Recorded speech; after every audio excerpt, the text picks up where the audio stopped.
मुझे तुमसे Telegram company के बारे में पूछना है। मैं वहाँ पे कुछ शानदार इंजीनियर्स से मिला।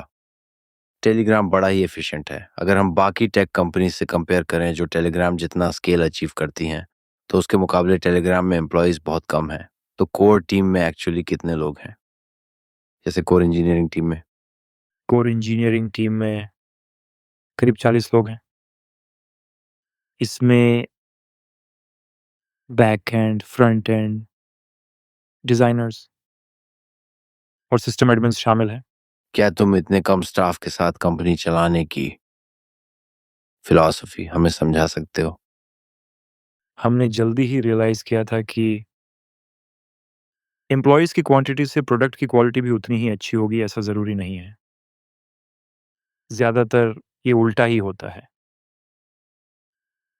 अगर बहुत ज़्यादा लोग होंगे तो उन्हें अपनी कोशिशों को कोऑर्डिनेट करना पड़ेगा, कॉन्स्टेंटली कम्युनिकेट करना पड़ेगा और 99% समय इसी में जाएगा कि वो अपनी छोटी-छोटी ज़िम्मेदारियों को आपस में कोऑर्डिनेट करें। दूसरी प्रॉब्लम ये है कि बहुत ज़्यादा एम्प्लॉइज़ हो जाए तो कुछ लोगों को ज़्यादा काम ही नहीं रहेगा। अगर उन्हें करने के लिए पर्याप्त काम नहीं मिलता तो वो बस वहाँ रहकर बाकियों को डिमोटिवेट करते हैं। वो लोग बस वहाँ रहते हैं और सैलरी लेते हैं पर कुछ काम नहीं करते। और अगर वो कुछ नहीं करते हैं तो ज़्यादातर केसेज़ में वो कहीं और अपना पर्पस ढूँढते हैं, शायद तुम्हारी टीम के अंदर। लेकिन कोई प्रोडक्टिव काम करके नहीं, बल्कि ऐसी प्रॉब्लम्स ढूँढने में जो एक्चुअली टीम में एग्ज़िस्ट ही नहीं करती। और इससे टीम का मूड और भी ज़्यादा बिगड़ सकता है। और जब तुम जानबूझकर अपनी टीम के कुछ मेंबर्स को उनकी हेल्प के लिए नए लोग हायर करने नहीं देते, तो उन्हें चीज़ें ऑटोमेट करनी ही पड़ती हैं। हमारे केस में हमारे पास दुनिया भर में दसियों हज़ार से ज़्यादा सर्वर्स हैं। लगभग 1 लाख के आसपास सर्वर्स जो कई कॉन्टिनेंट्स और डेटा सेंटर्स में फैले हैं। अगर तुम इस सिस्टम को मैन्युअली मैनेज करने जाओ, मेरा मतलब ऑटोमेशन के बिना शायद तुम्हें हज़ारों या यहाँ तक कि दसियों हज़ार लोग हायर करने पड़ेंगे। लेकिन अगर तुम एल्गोरिदम्स पर भरोसा करते हो और टीम को एल्गोरिदम्स जोड़ने के लिए मजबूर किया जाता है, ताकि वे इसे मैनेज कर पाएँ, तो ये काफ़ी स्केलेबल, काफ़ी एफ़िशिएंट और इंटरेस्टिंगली काफ़ी रिलायबल भी हो जाता है। और ये सचमुच चेंजिंग जियोपॉलिटिक्स और चेंजिंग टेक्नोलॉजी सबके लिए और भी ज़्यादा रेजिलेंट हो जाता है, क्योंकि अगर तुम डेटा स्टोरेज और सारी कंप्यूट के डिस्ट्रीब्यूटेड एस्पेक्ट को ऑटोमेट कर देते हो तो दुनिया तुम्हारे ऊपर जो भी फेंके सिस्टम सब हैंडल कर लेगा। मुझे लगता है अगर लोग सब कुछ मैनेज कर रहे हैं तो वो जल्दी बोरिंग हो जाता है। हाँ, इंसान तो अटैक वेक्टर होते ही हैं। और अगर तुम्हारे पास खुद का एक डिस्ट्रीब्यूटेड सिस्टम है जो अपने आप से चलता है, तो तुम्हारे पास स्पीड की सिक्योरिटी और स्पीड ऑफ सर्विस को बढ़ाने का मौका है। यही हमने टेलीग्राम के साथ किया और इसे काफ़ी हद तक और भी ज़्यादा रिलायबल बना दिया। क्योंकि अगर नेटवर्क का कोई हिस्सा डाउन हो जाए, तो तुम बाकी पार्ट्स को स्विच कर सकते हो। बिल्कुल सही। यूजर प्राइवेसी प्रोटेक्ट करने का एक बड़ा तरीका ये है कि डेटा को स्टोर किया जाता है। टेलीग्राम की इंफ्रास्ट्रक्चर कई लीगल जुरिस्डिक्शंस में डिक्रिप्शन कीज के साथ डिस्ट्रीब्यूटेड है। तो ये क्लाउड में एनक्रिप्टेड है। डिक्रिप्शन कीज अलग अलग जगहों पर रखी गई हैं ताकि कोई भी एक गवर्नमेंट या एंटिटी डेटा एक्सेस ना कर सके। तुम इस अप्रोच की ताकत समझा सकते हो? हमने टेलीग्राम को ऐसे डिज़ाइन किया है कि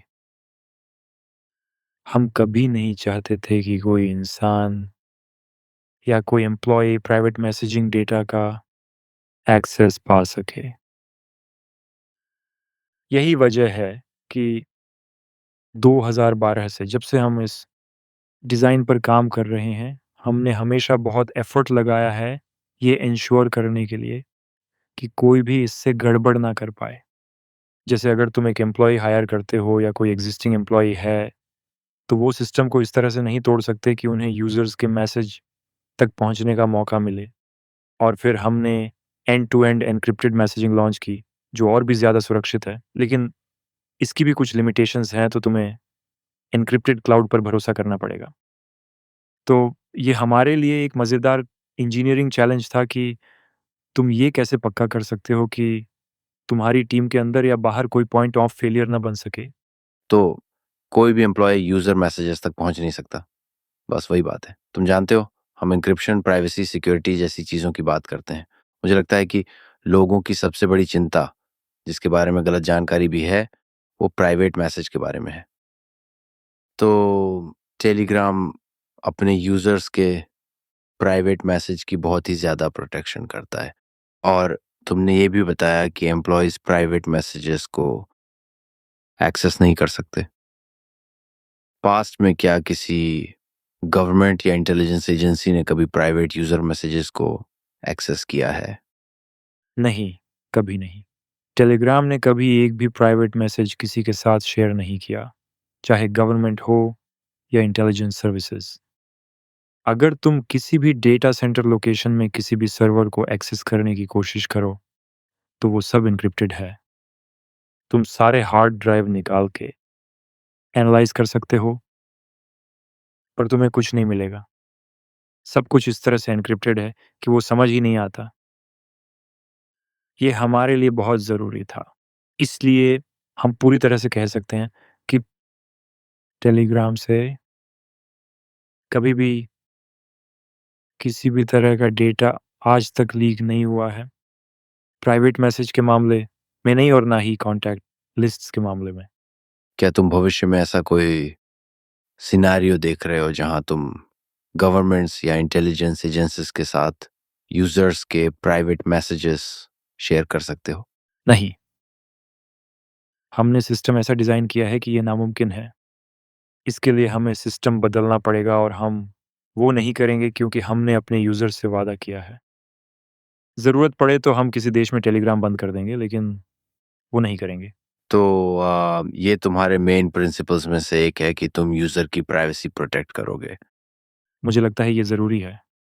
प्राइवेसी का हक ना हो, तो लोग पूरी तरह से आज़ाद और सुरक्षित महसूस नहीं कर सकते। मेरा मतलब है, ये पूछने के लिए सही जगह है। मुझे यकीन है कि तुम पर हर तरह के लोग, हर तरह की ऑर्गेनाइजेशंस प्रेशर डालते हैं कि तुम प्राइवेट डेटा शेयर करो। तुम ये ताकत और हिम्मत कहाँ से पाते हो कि सबको ना कह सको, फिर चाहे वो पावरफुल इंटेलिजेंस एजेंसियां हों, पावरफुल गवर्नमेंट हो, या कोई इन्फ्लुएंशियल लोग हों? मुझे लगता है ये बात तो मेरे अंदर ही है। मैं बचपन से ही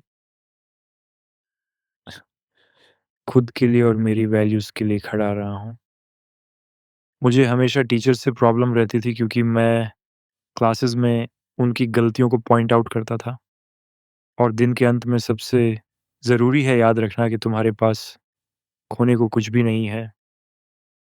देखो, वो सोच सकते हैं कि वो तुम्हें किसी चीज़ से धमका सकते हैं या ब्लैकमेल कर सकते हैं, लेकिन असल में वो तुम्हारा क्या बिगाड़ सकते हैं? वर्स्ट केस में वो तुम्हें मार सकते हैं।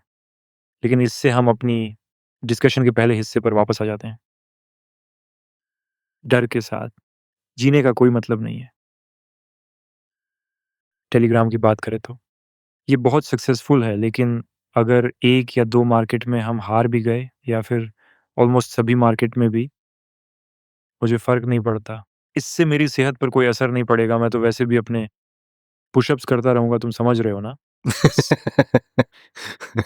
तो तुम्हें एन्क्रिप्शन पसंद नहीं है, तुम्हें प्राइवेसी पसंद नहीं है, तुम सोचते हो कि देश में एन्क्रिप्शन बैन करना चाहिए, जैसे यूरोपियन यूनियन फ़िलहाल अपने सभी सदस्य देशों के लिए करने की कोशिश कर रहा है। ख़ैर, मैं कहूँगा, गो अहेड और ये सब कर ही लो, हम तो इस मार्केट को छोड़ देंगे। हम वहाँ बिल्कुल भी काम नहीं करेंगे, ये उतना ज़रूरी नहीं है। वो सब सोचते हैं कि हम उनकी जनता से सिर्फ़ फ़ायदा कमाते हैं, और टेक कंपनियों का एक ही मकसद होता है, और ये सच भी है। ज़्यादातर टेक कंपनियाँ ऐसी ही होती हैं। लेकिन कुछ प्रोजेक्ट्स जैसे टेलीग्राम थोड़े अलग हैं, और मुझे नहीं लगता कि वो इसे समझते हैं। तो तुम्हारे लिए अपनी सच्चाई को बनाए रखना और अपने प्रिंसिपल्स के साथ हमेशा ईमानदार रहना ही सबसे ज़्यादा मैटर करता है। और हाँ, हम ये भी कहें कि तुम्हारे पास पूरा कंट्रोल और एबिलिटी है ऐसा करने का, क्योंकि तुम पावेल दुरोव 100% टेलीग्राम के मालिक हो। तो इस सवाल पर और कोई, मेरा मतलब और कोई कुछ कह नहीं सकता। हमारे कोई शेयर होल्डर्स नहीं हैं, जो कि काफ़ी यूनिक है। बहुत यूनिक है। मुझे नहीं लगता कि किसी भी मेजर टेक कंपनी में ऐसा कुछ भी है। और यही हमें इस प्रोजेक्ट को सही से चलाने और कुछ फंडामेंटल प्रिंसिपल्स के बेसिस पर मेंटेन करने की इजाज़त देता है। वैसे तो मेरा मानना है कि हर कोई इनमें विश्वास करता है। मुझे लगता है कि ज़्यादातर देशों के संविधान में राइट टू प्राइवेसी शामिल है, कम से कम ज़्यादातर वेस्टर्न देशों के संविधान में। पर ये अभी भी लगभग हर हफ्ते अटैक्स का शिकार होता है और ये अक्सर अच्छे इरादों से होता है। हमें क्राइम से लड़ना है, हमें ये करना है, हमें बच्चों को प्रोटेक्ट करना है। लेकिन at the end of the day बात वही रहती है, लोग अपनी प्राइवेसी जैसी फंडामेंटल चीज़ का हक खो देते हैं। कभी-कभी उन्हें अपनी बात रखने का हक खो देना पड़ता है, इकट्ठा होने का। हक छिन जाता है और ये बड़ा खतरनाक रास्ता है, जो हमने लगभग हर तानाशाही देश में देखा है, या वो देश जो कभी आज़ाद था और बाद में तानाशाही बन गया। दुनिया में किसी भी डिक्टेटर ने कभी ये नहीं कहा, चलो तुम्हारे राइट्स छीन लेते हैं क्योंकि मुझे और ज़्यादा पावर चाहिए और मैं चाहता हूँ कि तुम मिज़रेबल रहो। सबने इसे जस्टिफ़ाई किया। सबने रीज़नेबल लगने वाले जस्टिफ़िकेशंस दिए और फिर ये धीरे-धीरे स्टेजेस में आया और कुछ सालों बाद लोग खुद को ऐसी हालत में पाते हैं, जहाँ वे कुछ कर भी नहीं सकते। वो प्रोटेस्ट नहीं कर सकते। उनके हर मैसेज पर बारीकी से नज़र रखी जाती है। वो इकट्ठा नहीं हो सकते। बात खत्म।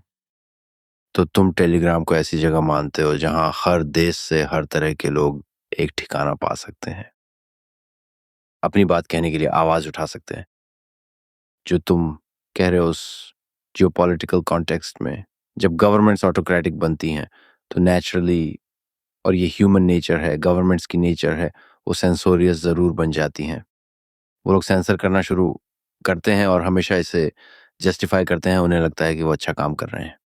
शायद उनमें से कुछ लोग ये मान लेते हैं कि वे बहुत अच्छा काम कर रहे हैं।